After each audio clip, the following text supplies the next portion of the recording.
भारत के इस पड़ोसी देश में जमीन, खाना, बिजली, चिकित्सा सब मुफ्त। बस एक ही शर्त माननी होगी। चलिए इस बारे में जान लेते हैं। राजा ने मकान बनाने के लिए मुफ्त में जमीन दे दी। भोजन के बारे में चिंता करने की कोई जरूरत नहीं है। बिजली और शिक्षा भी निःशुल्क है। अगर आप बीमार हो जाए तो भी आप इलाज के लिए भुगतान नहीं करना पड़ेगा। स्वर्ग के एक शब्द में कहा जा सकता है, ये सभी लाभ नागरिक के भारत के पड़ोसी राज्यों में मिलते हैं, लेकिन उसके लिए एक शर्त है। इस देश में कई भिखारी नजर नहीं आता। देश में लगभग हर किसी के पास अपना घर है। इस देश के निवासी भी सदैव मुस्कुराते रहता है। भारत के इस पड़ोसी राज्य का नाम भूटान है। देश के नागरिकों के खुशी और शांति का ख्याल रखने के लिए 2008 में नेशनल हैप्पीनेस सोसाइटी का गठन किया गया था। जनगणना के दौरान यह जानने के लिए एक अलग प्रश्न रखा जाता है कि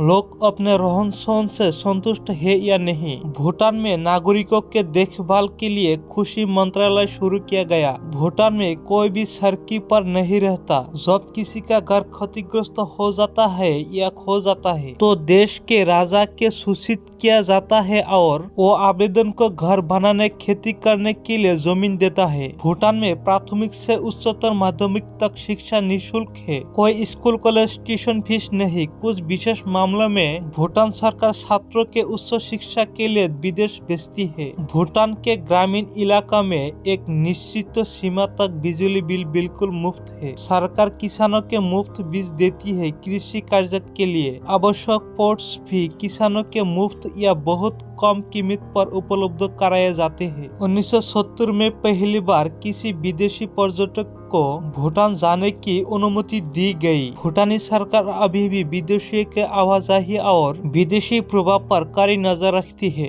भूटान मुख्यतः बिजली निर्यात करके कमाई करता है। भूटान भारत के बड़ी मात्रा में जल विद्युत बेचता है। इसके अलावा भूटान सरकार मुख्य रूप से सीमेंट, स्टील, लकड़ी, कृषि उत्पादनों के उत्पादन और निर्यात से कमाई करता है। भूटान में महिला को विशेष सम्मान दिया जाता है। परिवार की सबसे बड़ी बेटी को भी संपत्ति के उत्तराधिकार में प्राथमिकता दी जाती है। भूटान पर्यावरण के प्रति बेहद जागरूक देश है। 1999 से भूटान ने प्लास्टिक के उपयोग पर प्रतिबंध लगा दिया है। देश के 60% भाग में वन क्षेत्र रखना अनिवार्य है। स्वर्गीय प्राकृतिक सुंदरता के बावजूद भूटान में पर्यटन सस्ते रूप से बढ़ा है। भूटान में लंबे समय तक इंटरनेट और टीवी देखने पर प्रतिबंध लगा हुआ था, लेकिन 1999 में भूटान के राजा ने ये प्रतिबंध वापस ले लिया। भूटान के नागरिकों के सरकार और राजा के सभी लाभ पाने के लिए केवल एक शर्त पूरी करनी होगी। भूटान का कोई भी नागरिक किसी विदेशी से शादी नहीं कर सकता। साथ ही सभी औपचारिकताओं का पालन करने के बाद ही